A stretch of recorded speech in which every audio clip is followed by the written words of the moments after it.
Hello, Nigel here with you, Nigel's Modelling Bench, and I've got another review for you today, but it's not this because I've already reviewed this. You saw me review this a few days ago, and it got quite a positive response, to be honest. It does seem to be a very, very nice kit, but it does have a couple of little issues. Apparently it's all over the internet. You can see there's lots of rivet counting, little accuracy issues and stuff, and there's a couple of things that are quite glaringly obvious that I would like to sort. One of which I'm going to show you today. The other I'm going to show you today was just a nice to have, really. So basically we had a look at the kit, and the one thing that really popped out in your comments was the fact the intakes are completely the wrong shape. They're very, very sharp, and I didn't like the way they've got the doors. You've got the choice in the kit here. So you've got the kit parts. So here we've got the two kit parts here. So this one has the doors all fully closed, which would be for an in-flight model, okay, an in-flight display. And this one here has the doors open halfway and then the bottom ones are closed. Now the way they've drawn them in the instructions is actually incorrect. You can see here they've got them all open all the way down, but actually in reality they haven't, they're not like that. Okay, so that's good. But in reality the doors here would be kind of half open. But much more important than that, the front edge of this is much too long and much too sharp. It just doesn't look right. It looks too long. Either that or it's just too sharp. So if it's too long, it would be easy to sand it back and put a sort of a shallower radius, if you like, or a larger radius. If it's the right length, then it's going to mean complete reshaping. So both of them are the same, so there's no point in either using one or the other. You're not going to correct it. So that's basically an error in the kit that needs to be corrected. The other thing that I'm sort of not that keen on, it's okay, but we have a very sort of simplistic seat, and we have moulded on belts and everything, which is, you know, not always, it's not a problem if you can paint them properly and everything, but with a cockpit like the Harrier with this massive, you've got this massive canopy here, the seat is such a massive part of the model, I thought it was worth replacing. So I went online and looked for these, okay, and these are from a company called Rockit Studio for the UMA kit, and we've got the SJU4 seat, and we've got the AV-8B Harrier II plus air intake, and it's workable. Now, very interesting this, they're both 3D printed. I looked around online, and it's very unusual for me to buy anything from AliExpress. But I saw them on AliExpress and I bought them. Now I don't know if I paid a little bit of money or too much or whatever, but everywhere I look they seem to be out of stock. So I got the 3D printed seat, which looks very nice indeed. I have had a look at these, and the packaging is lovely. I bought them from AliExpress, as I say, and they from ordering to actually to my door was probably no more than about 8 or 9 days. So I was quite pleased with that. And over that was a weekend as well. So I was quite pleased with that. If I'd ordered them on the Sunday night, I may well have got them by the Friday.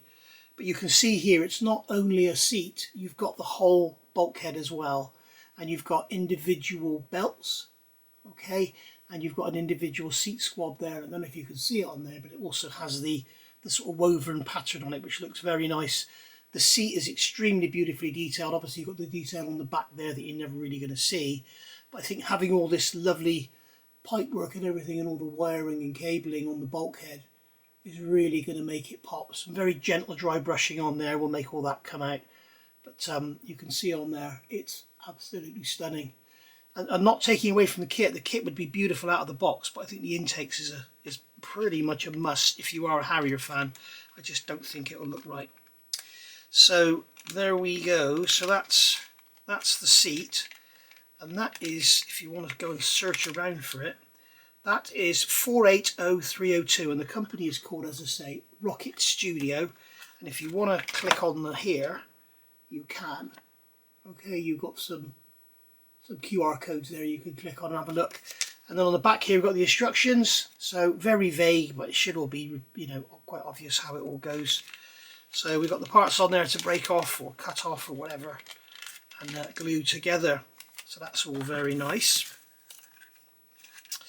Okay, and then we have the intakes, and these are beautiful. Now you can see here we've got the intakes, and we've got a bag full of metal discs and magnets. Okay, so we've got these metal discs in here and we've got this magnet, and what it is, we're going to put the metal discs, if I can get the instructions out, the metal discs are going to go into those doors, and then you can use the magnet to pull them out. They're on a hinge and you can position them where you want them, so you can have them fully closed, open, sagging, whatever. You can do what you want with them. So there we are. So somebody said about it's got a rotating disc or something. I don't think it has, but I think it was probably a Chinese translation that was probably talking about these discs here. But it's very nice. It's in it's in many pieces. But there's two boxes, frets, frames, platforms, whatever you want to call them. And you can see here, when you compare it to the kit parts, the radius is a lot shallower. You can see it's a lot shallower on the inside, and also the intake shape is more accurate because you've got there's a recess with something to point with. There's a recess in there which leads directly into these holes, these square holes, which is exactly what they're for. They're to bleed in air from the sides. So absolutely gorgeous. And then you've got the stator there. That's the front of the engine. That doesn't turn. That's a stator. The first stage compressor is behind it. That turns. I used to machine the inside of these, the coating that the blades used to rub on. And if you ask me, I reckon they're a little bit too short. I measured this up and it came out about 17.3 millimeters, which equates to about 838 millimeters. And I thought they were bigger than that, but it could just be my memory is failing. But I think it probably could be a little bit bigger. But there we go. So that's the intakes there, and you can see we've got all the holes in the side are all separate in the side, and you've got all these separate doors.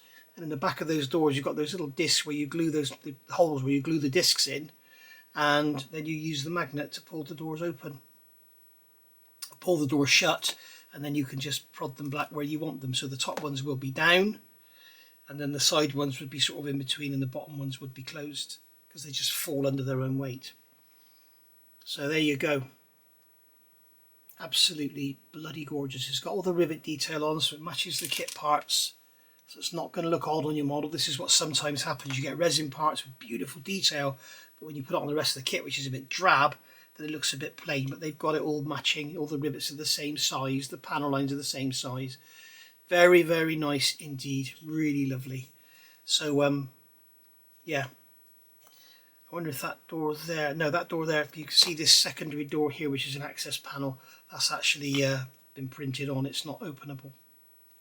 So there we go, and that's again from Rockit, and this is 480303.